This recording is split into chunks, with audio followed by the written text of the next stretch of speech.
பொண்ணை பிடிச்சி தலையில கண்ணை வச்சிட்டான். ஒழுங்கு மரியாதையா இப்ப நீ கீழே போய் செக் பண்ணலனா இவளுடைய தலை செதறிடும் அப்படின்னதும் நம்ம டிரைவருக்கும் என்ன சொல்றதுனே தெரியல. இவன் வேற அப்படின்னு சொல்லிட்டு அப்படியே மெல்ல கீழே இறங்குறாரு. பின்னாடியே அந்த சீரியல் கிளரும் அப்படியே கீழே இறங்கி வரா. மிச்சம் இருக்கிறவங்க பஸ்குள்ள இருந்துட்டே பாத்துட்டு இருக்காங்க. சோ இப்ப அவங்க என்ன பேசிக்கிறாங்கன்னா, அந்த கண்ணை மட்டும் நம்ம எப்படியாவது பண்ணிட்டோம்னா அந்த சீரியல் கிளரை நம்ம வந்து தோக்கடிச்சிடலாம், அவன் பாக்குறதுக்கு டம்மி பீஸ் மாதிரி தான் இருக்கிறான் அப்படின்ற மாதிரி பேசிட்டு இருக்காங்க. ஆனா அந்த குண்டு பையன் என்ன சொல்றானா, இல்ல அதெல்லாம் கஷ்டம், அவன் கிட்ட கண்ணை புடுங்குறதுல நம்ம ஃபெயில் ஆயிட்டோம்னா அவன் என்ன வேணாலுமே பண்ணுவான், சோ நம்ம அப்படிலாம் பண்ணானா அப்படின்னு பேசிட்டு இருக்கும்போது கரெக்டா பாத்தீங்கன்னா கீழே வந்து நம்ம டிரைவர் வந்து செக் பண்ணிருப்பாரு இல்லையா. அவர் செக் பண்ணி பார்த்துட்டு இதை வந்து சரி பண்ண முடியாது, இதுல ஏதோ ஒரு பெரிய ப்ராப்ளம் இருக்குதுன்னு போது, இங்க பாரு எனக்கே டிமிக்கி கொடுக்கலாம் நினைச்சிட்டு இருக்கிறியா, இப்படிலாம் சொன்னா நான் ஏமாந்துருவேன்னு நினைக்கிறியா அப்படின்னு இந்த சீரியல் கிளர் பேசிட்டு இருக்கும்போது டக்குனு அங்க இருந்த லைட்ஸ் எல்லாம் ஆஃப் ஆயிடுது. இவங்களுக்கு ஒண்ணுமே புரியல, பயம் அதிகமாகுது. என்னடா இது திடீர்னு லைட் வேற ஆஃப் ஆயிடுச்சு, வண்டி வேற ஒர்க் ஆகல, இப்ப எங்க போறது என்ன பண்றது அப்படின்னு பயந்துட்டு இருக்கும்போது டனலுக்கு நடுவத்துல மட்டும் பாத்தீங்கன்னா ரொம்பவே டார்க்கா இருக்குது. சோ இவங்க எல்லாம் அது என்னது அப்படின்னு பாத்துட்டு இருக்கும்போது ஏதோ ஒரு சத்தம் வேற கேட்க, உடனே இந்த சீரியல் கிளர்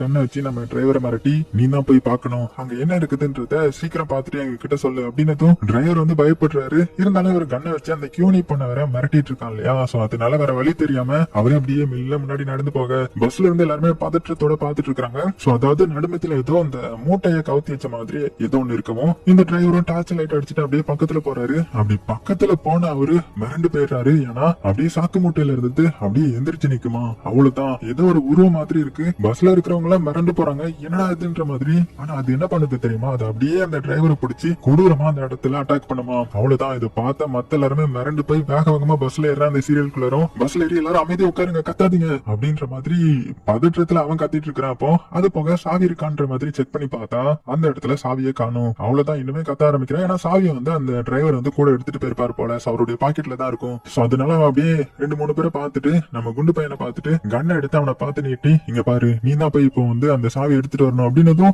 நானும் போக மாட்டேன் எனக்கு ஏதாவது ஆயிடும் அப்படின்ற மாதிரி அவன் பயப்படுறான். உடனே நம்ம ஹீரோ எந்திரிச்சு நான் போறேன் அப்படின்ற மாதிரி முன்னாடி வரவும், இங்க பாரு நீ அங்க போய் எதுவும் தப்பிக்கலாம் நினைக்க கூடாது சரியா அப்படின்னு நீங்க சொல்லிட்டு இருக்கும் போது இதெல்லாம் பாத்துட்டு இருந்த ஹீரோயின் அட போங்கடா அப்படின்னு சொல்லிட்டு அவ தைரியமா இறங்கி முன்னாடி நடந்து போறான். மனசுக்குள்ள அவ்வளவு பயம் இருக்குது. இருந்தாலும் டார்ச் அடிச்சுட்டு அப்படியே முன்னாடி போகவும் அந்த உருவம் வந்து காணாம போயிருக்கும். சோ அந்த ஒரு தைரியத்துல தான் நம்ம ஹீரோயின் வந்து நடந்து வந்திருப்பாங்க. சோ இங்க வந்து இந்த டிரைவருடைய பாக்கெட்ல செக் பண்ணி பார்த்தா அந்த சாவியை எடுத்துடுறா. ஆனா டிரைவர் வந்து இறந்து போயிட்டாரு. அவ்வளவுதான் எடுத்த உடனே கிளம்பிலான்னு பாக்கும்போது சைடுல ஏதோ சத்தம். டக்குன்னு டார்ச்ச திருப்பி பாக்குறா. அந்த சைடுல செவுத்துக்கு மறைஞ்சு யாரோ எட்டி பாக்குற மாதிரி தெரியும். டார்ச் அடிச்சதுமே ஓடி போயிருவாங்க.